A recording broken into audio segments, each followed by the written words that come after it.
إن الحمد لله نحمده ونستعينه ونستغفره ونعوذ بالله من شرور أنفسنا ومن سيئات أعمالنا.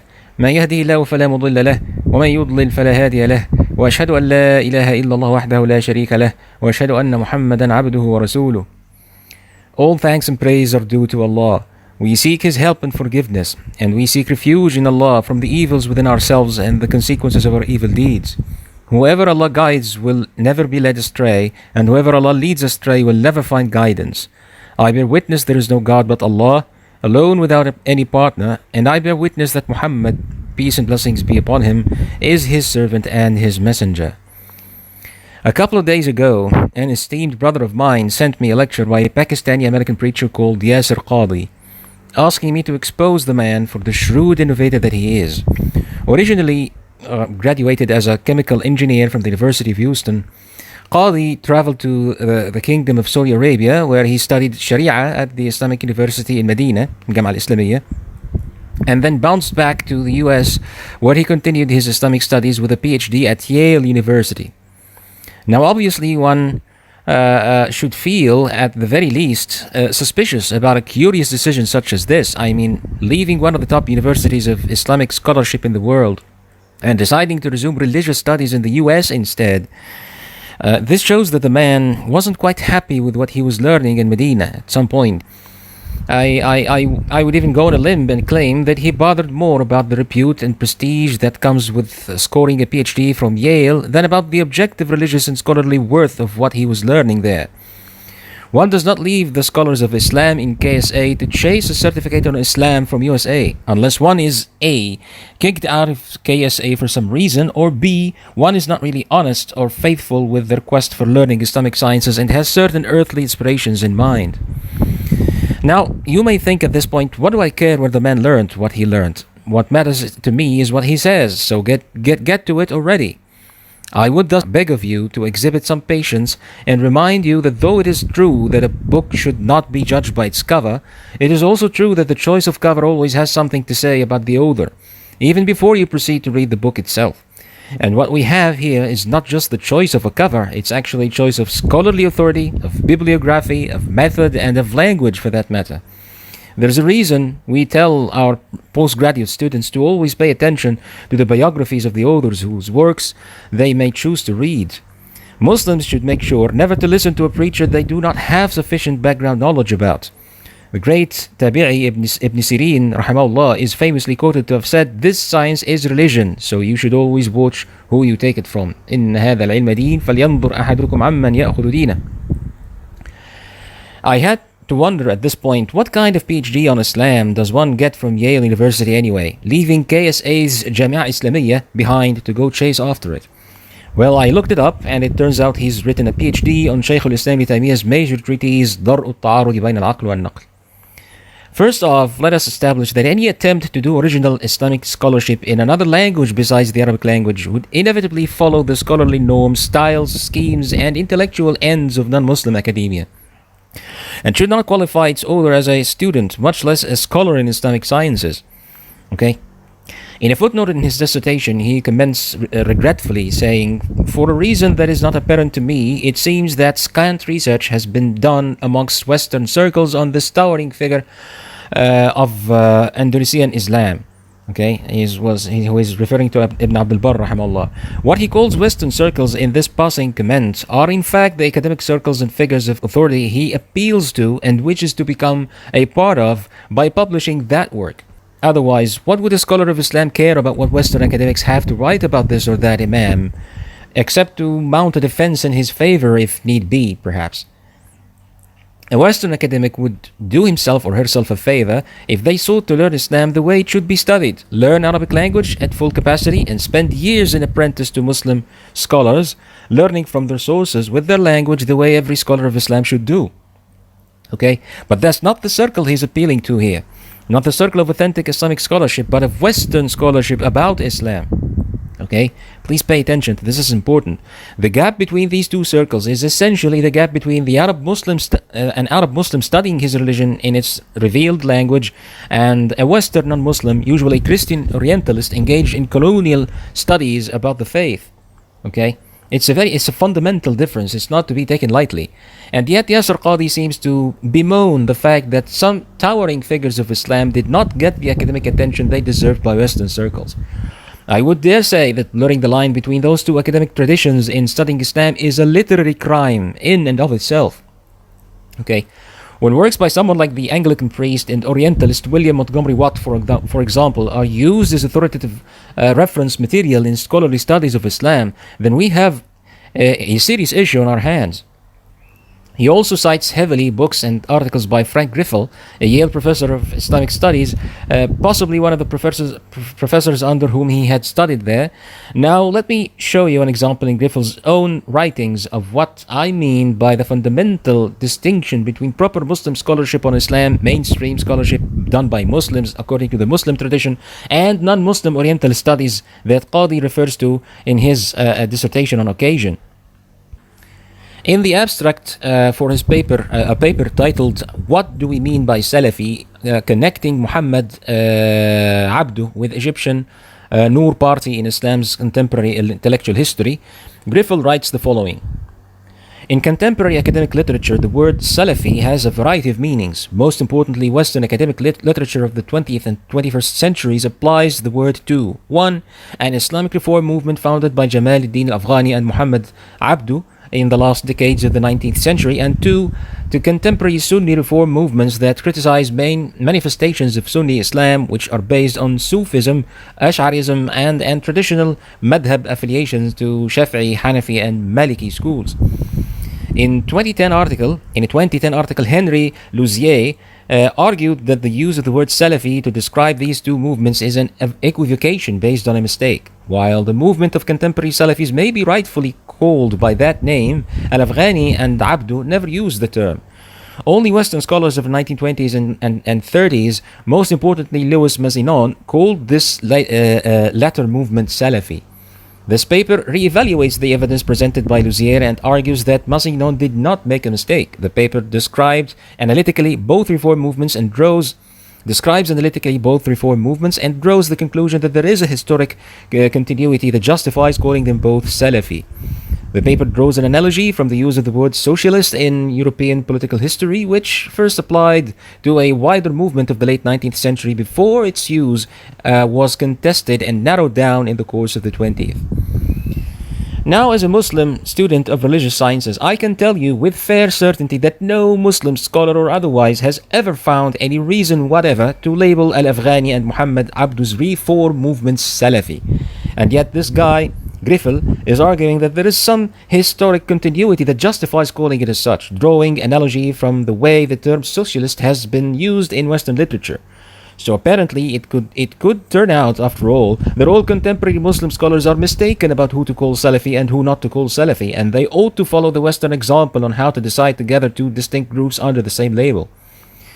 Now let me be clear that I'm not claiming that this is Qadhi's understanding of what the term Salafi actually means or of what it should mean. I'm only outlining the disciplinary framework of scholarly authority to which he would ascribe himself as a scholar of Islam. It's a discipline that should not even exist to begin with. Okay?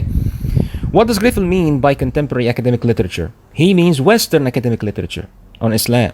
Basically, the stuff written by Christian Orientalists, evangelicals, historians, anthropologists, political analysts, and the like. That's the scholarly authority he observes here. That's the we he refers to in the title of his paper. So it's fundamentally misleading to provide such a paper to a Western Muslim to teach them what the proper use of the term Salafi should be in the West or elsewhere. That's a meaning that should be taken directly only from proper religious terminology in Sharia sciences, okay? An entirely distinct group of scholarly disciplines and sciences under an entirely different set of values and cultural norms, that is. The only justifiable context for a Muslim researcher to cite such works at all, if at all, would be one where they are openly and unequivocally criticized in an effort to warn Western Muslims against them. Not in a context where they are generally embraced as scholarly literature on Islam, on par with the works of Muslim scholars, that is. This mess of Western philosophical and theological inquiry into Islam is not religious scholarship. And I repeat, it is not religious scholarship. It does not qualify a student of such a discipline to call themselves a scholar of Islam, like Dr. Qadhi is commonly referred to, okay, or to issue fatwas at any capacity. Alright? As for the dissertation itself, what do you expect of a dissertation supervised by a professor belonging to what is predominantly a Christian evangelical tradition of studying Islam anyway? Okay, how do you expect the subject matter would be approached and the work itself would be written, and what kind of normative stance would be embraced, if at all, with respect to the different views presented in the work? Okay, the dissertation does provide, in the most part, a standard philosophical analysis of Ibn Taymiyyah's book and of the positions he championed in it, in the way Western historians or of philosophy or of theology would do with any book they deem worthy of their efforts. Okay, the kind of analysis itself is, of course, in line with their methods and with their research agendas. It is not written for a Western Muslim who Western Muslims who wish to study Ibn Taymiyyah's works to actually benefit from them religiously, the way Muslim scholars would study them. Okay, it doesn't even criticize the work the way Muslims from different sects would attempt to do. Okay, the author makes sure to steer quite clear from arguing in favor of any particular view or interpretation he discusses along the dissertation. One thus can only wonder what Qadhi means by we when he writes in the conclusion to his dissertation, "We are only beginning to understand the intellectual heritage of Ibn Taymiyyah, a task that requires much future work and research." Now we have to wonder, work and research by whom exactly and to what end? By the likes of Watt and Griffel? Why should we help them understand the intellectual heritage of Ibn Taymiyyah to begin with?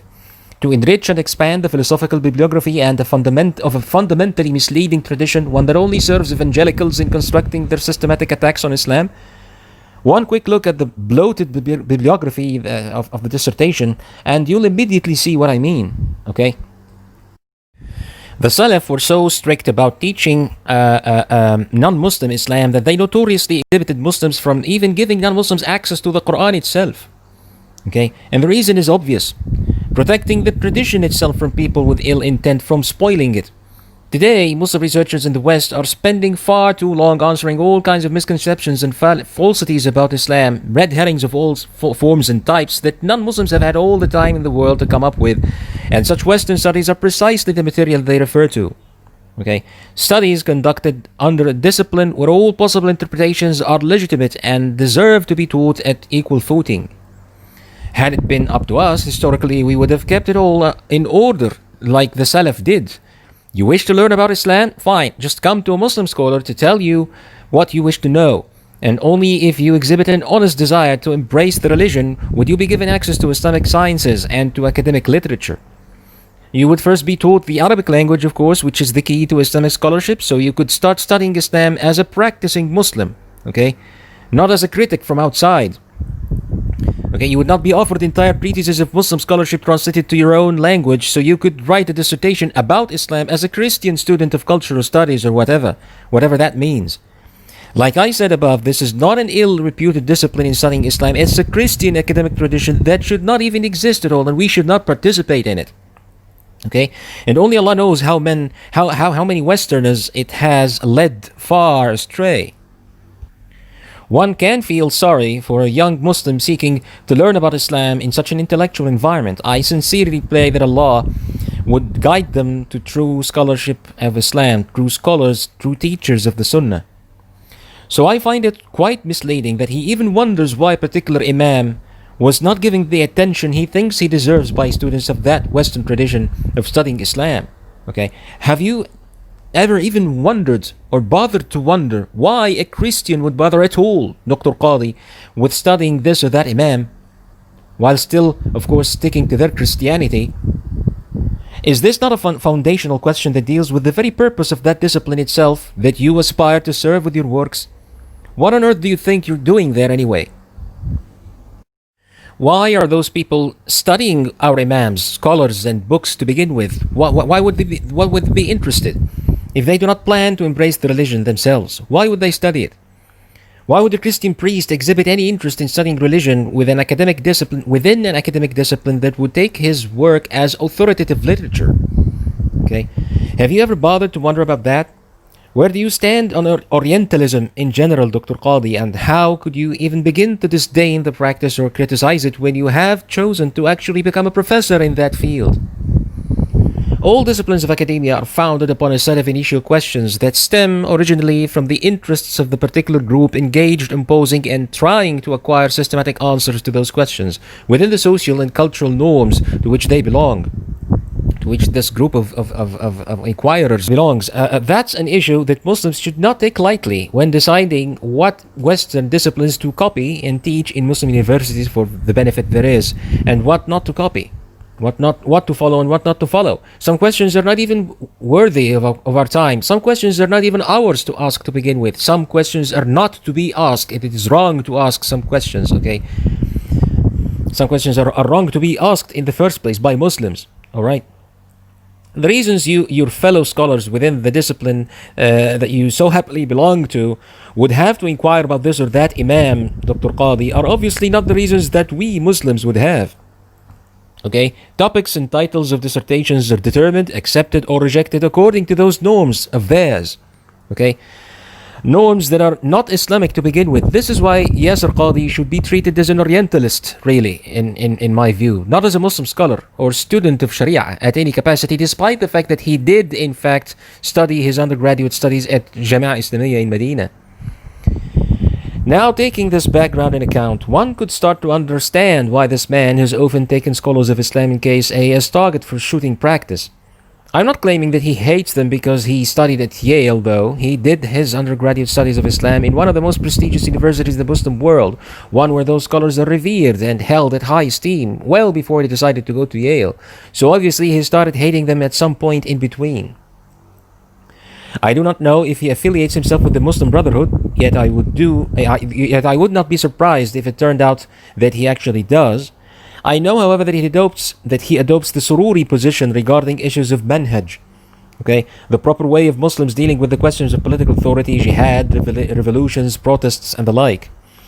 Here's what he wrote in 2011, expressing his pleasure with the Egyptian revolution and his disdain of the fatwas issued at the time by true scholars of Ahl Sunnah, refraining from such actions in reference to what he called a number of hadiths they did not understand properly. He said, I say this loud and clear. As Allah is my witness, my heart jumped for joy as I heard news of these protests, and so the masses of Egyptians pour out onto the streets, wanting positive change, tired of the puppet regime that had ruled them for 3 decades, confronting tanks with their bodies, protesting to Allah in front of the troops even as they are doused with water guns. How can the heart of any believer not be overjoyed seeing the courage that the average Muslim has in opposing the tyrannical regimes that they are living under? Now, obviously, the answer to that rhetorical question by a true, well-educated believer in Islam would definitely not come to his liking. For a true believer would find the Prophet ﷺ stating unequivocally and in no uncertain terms that a Muslim is obligated to listen and obey the unjust ruler, even if he were to hit their backs and take their money, and would find him strictly prohibiting any form of disobedience or discord against the Muslim ruler, so long as he did not commit an undisputed act of blasphemy and did not prohibit Muslims from observing public salah al-Jama'ah. And would find him stressing in numerous authentic hadiths that Muslims should exhibit patience and perseverance as long as they suffer a bad Muslim ruler, and would thereby find no choice but condemn and feel deeply upset with what revolutionists did in Egypt and elsewhere in the Muslim world in 2011. A true believer would take these teachings of his Prophet as seriously as he takes all major commandments of religion, submitting to them unconditionally like he knows he should. They would never attempt to justify revolt or an act of public disobedience against the Muslim government by pointing out how unjust or how tyrannical the ruler is, or how far he has deviated from ruling people with Sharia law. They would never see confronting tanks with their bodies as a wise solution to such injustice, but rather as a foolish gamble with the lives and faiths of countless Muslims and with the security of an entire nation. So what kind of a Muslim does Qadhi's revolutionary attitude make him, after all? An innovator and a Kharijit, by all means, Khariji, not a believer. A Khariji philosopher, or rather Islamic thinker, as he might prefer to be called. It is thus understandable why he would hate mainstream scholarship of Islam in Case A as much as he does, and would choose voluntarily to proceed with his Islamic studies, whatever those may be, under a different authority like he did, one that better services his aspirations. one that better serves his aspirations. A preacher of Islam with a PhD from Yale. Okay, what more could an educated American audience ask for anyway, right? Sure enough, he now holds the position of a professor of religious studies at some college in the US, which, as I hope we've managed to demonstrate as briefly as possible, is not a discipline of Islamic sciences, علم شرعي. ليس تخصصا من تخصصات العلم الشرعي. What this broad tag actually refers to, Islamic studies, is the brand of Western cultural studies of Islam that he got himself engaged with at Yale and has been doing ever since. And although it does make reference to original Islamic literature, of course, and does study the works of authoritative scholars of Imams in Islam, it does that for all the wrong reasons and within an academic framework that is fundamentally philosophical in method and predominantly Western Judeo-Christian in intent and agenda. It's the foreign non-Arabian methodologically distinct discipline of research foundationally removed from what Muslim scholars actually do studying Islam and the reasons why they do it at all. He might as well be an evangelical Christian and he would still be holding the same academic position, doing the same kind of research that he does. Now, what kind of scholarship of Islam is that? He claims on different occasions to have originally been a Salafi who had a change of heart and left Salafism after he found it to be a misleading interpretation of Islam. More accurately, a misleading family of interpretations of Islam. One can only respond to that by asking him, according to what definition did you define the Salafism that you ascribed yourself to before you decided to quit it anyway? Those by Western academics, I presume? Self-proclaimed scholars of Islam from Yale, Oxford, and the likes? It's no wonder he has been busy lately working on what he calls rethinking Salafism, or reforming Salafism, or whatever. In his view, that of a Western theologian, mind you, it's just an ism, a theological interpretation that can be corrected and reformed. No problem there, no boundaries, no restrictions. Just think hard and come up with another ism, if you wish, or another content to call Salafism altogether, and let those who like your ideas follow you, and let the best theologian win. Okay, that's philosopher. Take the lights. The word Salafi in religious jargon is supposed to indicate the religious tradition of Salaf, as-Salaf al-Salih, and those who adhere to it. It is supposed to mean the way all Muslims are required to be, normatively speaking. After all, who knows Islam or understands Islam better than the companions of the Prophet ﷺ, Sahaba? Who knows Islam better than the apostles themselves? That, by definition, is not an ism that can be rethought or revised or criticized. And this position alone tells you all you need to know about the brand of Salafism he used to ascribe himself to before he decided to quit. And sorry to disappoint you, Dr. Qadhi, but you never even were a Salafi in the first place to quit being one. You're just another Hizbi, Qutbi thinker who fooled himself into believing he was Salafi and then into believing that he knows better now. And we've seen a lot of those lately. When you start by defining Salafism as sticking to the way that Salaf understood and practiced Islam, and then claim that Salafis, who are supposedly strict followers of Salaf, differ fundamentally on issues of jihad, particularly what jihadi groups are doing, is it really jihad or not, and issues of imamah, particularly whether it is permissible to overthrow or rebel against the ruler of a Muslim nation or the imam, or in other words, major issues of manhaj Ahl Sunnah, according to proper scholarly jargon, then you're either ignorant of what qualifies as the true tradition and understanding of the Salaf, the proper way that every Muslim is required to observe, or you are claiming a dispute among the Salaf themselves on such issues, one that you know did not exist. Now, looking closely at the man's lectures and publications, you could clearly see it's not ignorance that plagues the man. It's hawa. It's hawa. He knows quite well that the only way to justify his favored political views and propagate them as religiously authoritative, as fundamentally opposed to the ways of the Salaf as they actually are, is to claim that the Salaf never had any consensus on these issues, or on the way that his opponents claim to be the way of the Salaf in this respect. Part of this infernal strategy is to target the central books of Sunnah, tenets of faith, written by major imams of the tradition from the first 4 or 5 centuries, and question the book's authenticity in its entirety, not actually written by whomever it is said to have been written by, or the authenticity of particular narrations in this book, or the claim by the author that this or that item is an undisputed article of faith amongst the Sahaba, the apostles, and their immediate followers, tabi'een. Okay, he either takes this route or that, depending on how deep he is entrenched in hawa and in ill will. Okay, the general defense against this entire strategy is to show that all books of Sunnah agree on those articles of faith, unequivocally, regardless of the authenticity of particular narrations here or there, and that thus it's futile to attempt to take down one or two of these books or some of the narrations therein. The issues that someone like Yasser Qadhi is so intent on demonstrating them as subjects of debate and dispute among the Salaf are indeed presented in all authoritative books of Sunnah, of tenets of faith. Among such issues that were never disputed by any of the Sahaba or their immediate followers. Overthrowing an unjust ruler of a Muslim nation or rebelling against them, for example, was in all of these books